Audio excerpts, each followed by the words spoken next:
Hello, and welcome back to Book and Page. We are on to the second part of Act 1, Scene 1 in Aristophanes' The Wasps. Ooh, things are getting a little heated up. You see, last time the chorus arrived to find Polycleon stuck in his house. We continue from there. And as always, we'll do this brief summary first, and then talk about things in a little more depth. So, with the chorus having arrived to find Polly stuck in his house, they wonder who could possibly be doing this. Polly does admit that his son Deli has trapped him because he doesn't want him to go be on the jury anymore. The chorus is rather upset by this. All of them are jurymen, you know, and he ought to do his duty and do his best to escape his son. They make some suggestions, to which Polly says, yeah, kind of already tried that, doesn't work, please help. And ultimately they come up with a plan. Polly will chew his way out of the netting, tie a rope around himself, and lower himself down. The chorus is actually going to not only encourage him this, but defend him should anyone attempt him from stopping. Good plan. Actually a plan that starts working. Polly does actually get out of the house and is on his way to be lowered down when his son Deli and the slave Zan wake up. Ultimately, they go on trying to stop poor Polly. Hello, cat! And this is done by Deli trying to pull him up and Zan preventing him from landing. This is when the Wasps get involved and charge poor Zan. Polly gets to the ground and gets held hostage as a human shield, but the Wasp overwhelms Zan and Polly makes a break for it, only to be caught by several other slaves. Cat. You're going to overwhelm me today. She's my wasps. Yes, Polly is caught. Deli comes out with some smoking torches, you know, to smoke away the wasps, and the two groups do battle for a bit before realizing neither of this is really working. So the plan is simple. They'll talk it out. Both Polly and Deli will offer speeches about why this is or isn't a good plan, and ultimately they'll make the decision from that. Polly starts by saying that he's actually in a really good position on the jury. It gives him the satisfaction of having a lot of power over people, both with his decision-making and his money when it comes to his own family. Deli, though, says, actually, you're not in charge. You're nothing but a slave to the politicians who actually reap all the benefits of being the powerful people in charge. Deli is apparently so convincing that not only is Polly convinced, but the chorus as well. The chorus themselves decide they will no longer be part of the jury system and leave poor Polly weeping and wailing for the loss of something he used to love to do. Oh boy. Yes, you see, this entire speech thing is actually pretty normal. It is very common for somebody to debate like this. But the debating topic, I think we've picked up a false binary here. A very false binary. But we'll get to that a little later. There are a few smaller things I want to talk about first.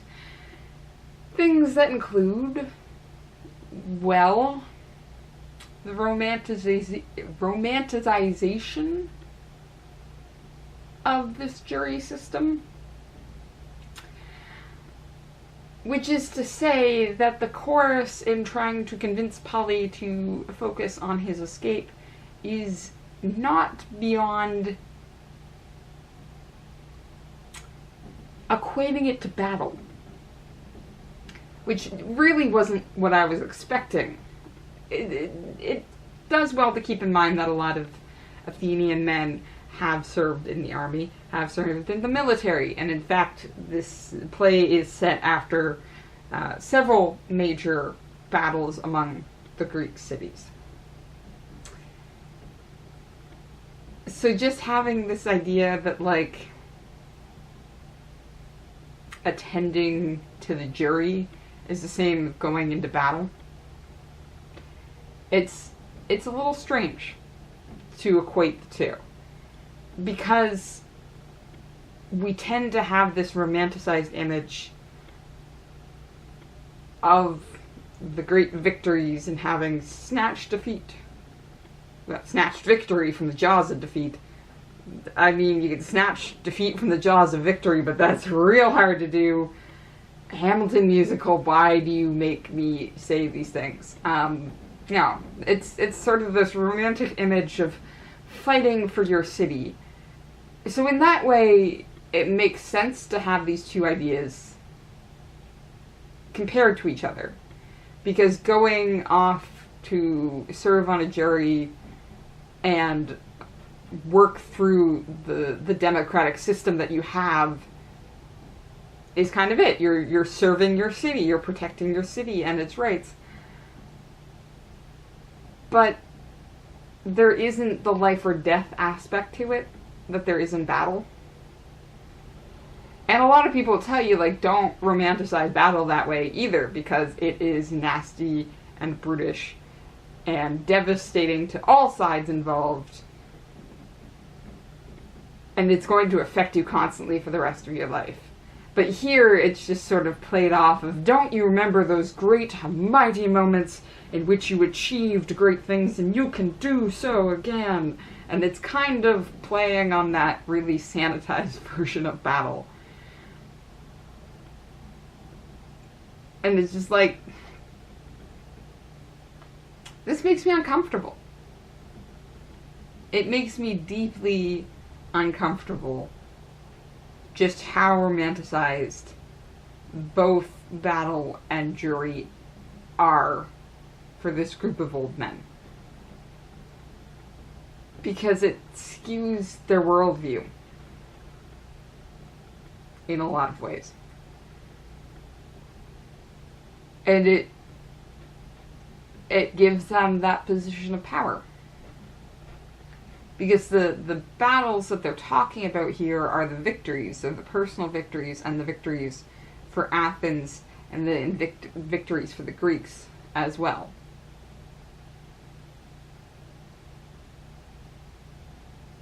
And it's suddenly not a full understanding of either battle or the political system. It is purely an ideal understanding of it, in which you are fully in the right, no matter what. Like, there is no concept of any of these people in their own heads maybe being wrong.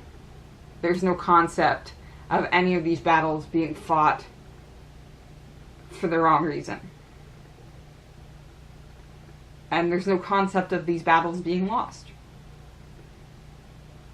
It's a very simplified view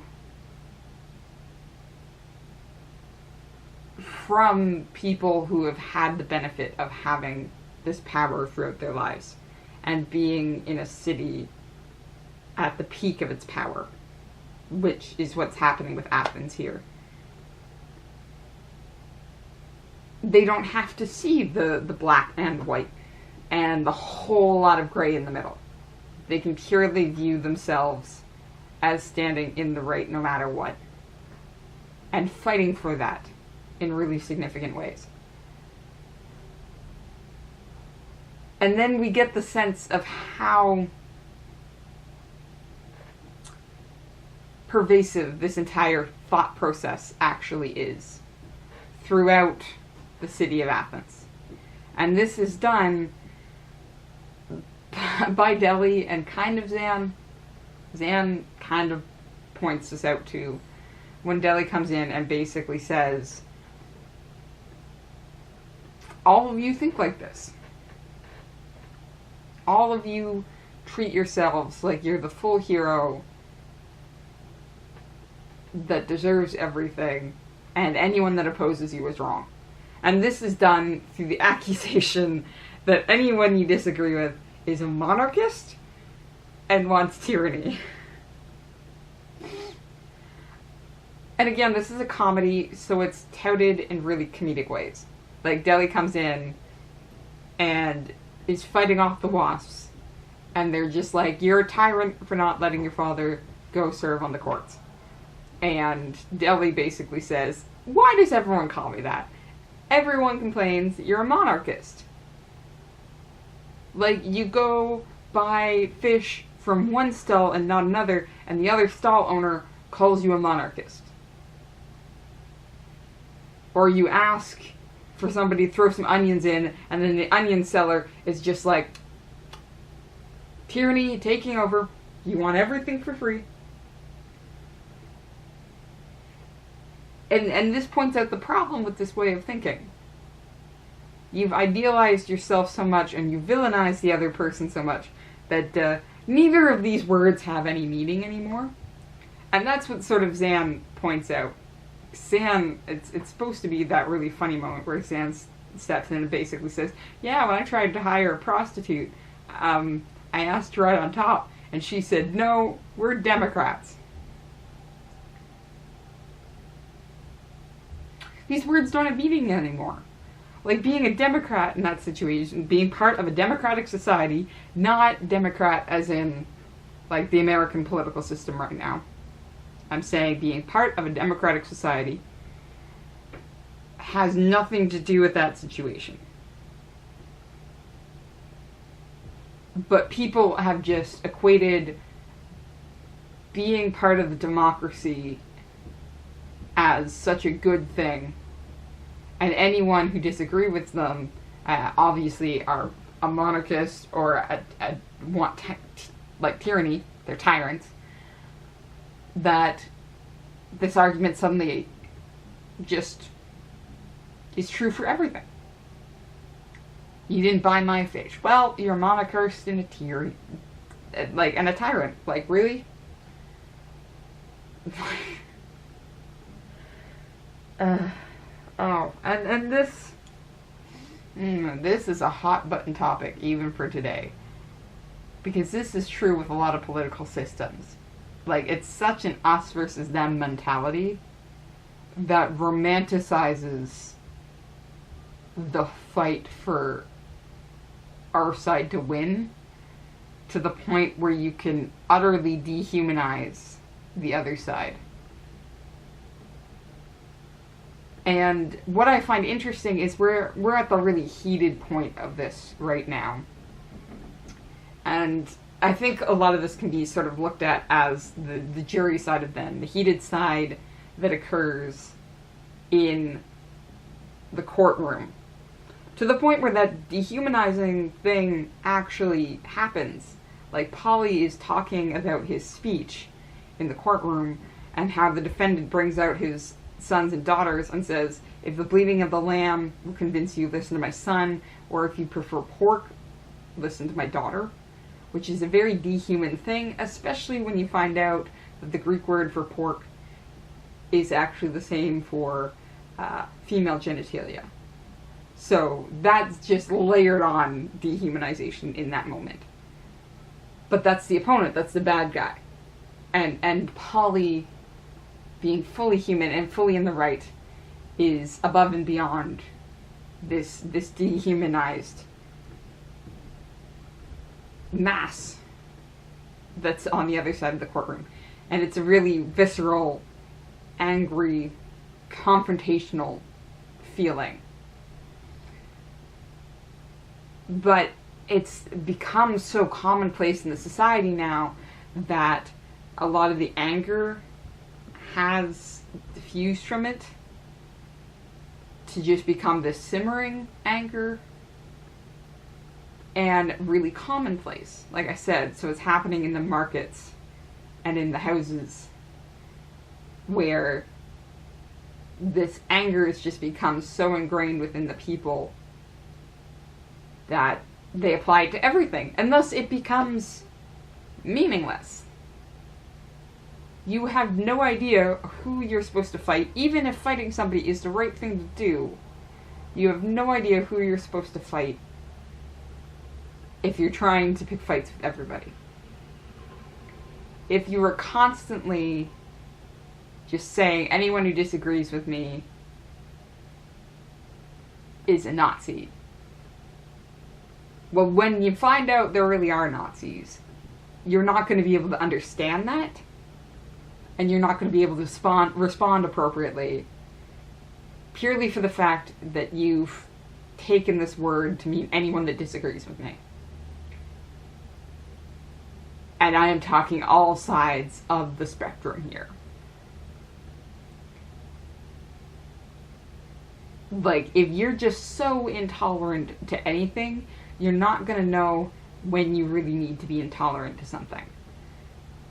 And that's what then shows up in the big discussion about jury duty as a good thing versus a bad thing.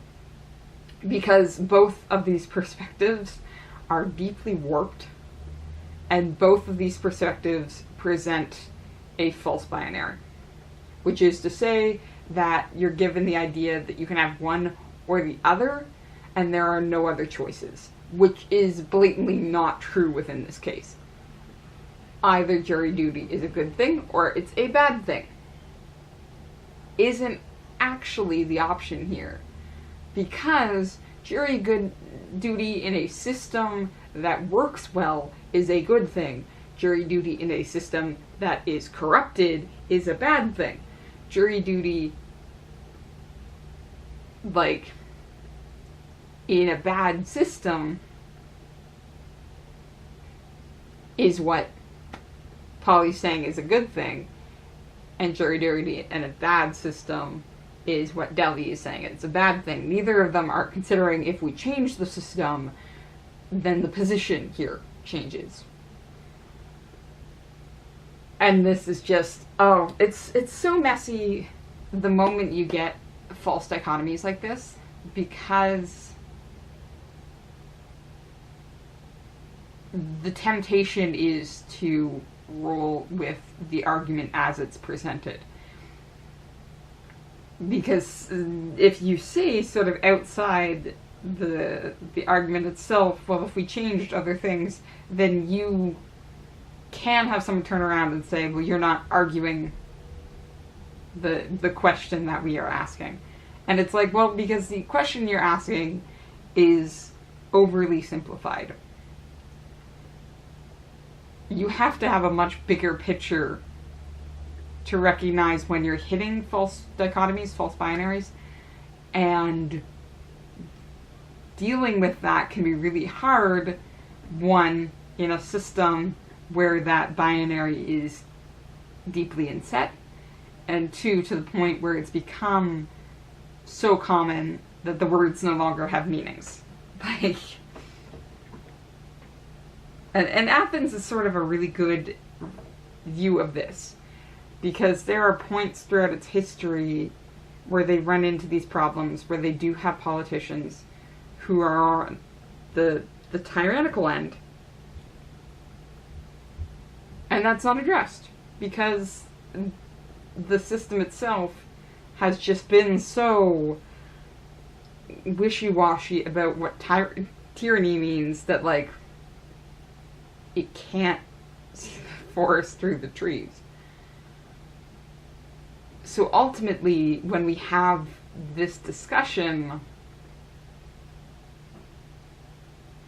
Aristophanes, at least in this part, is leaning towards Delhi.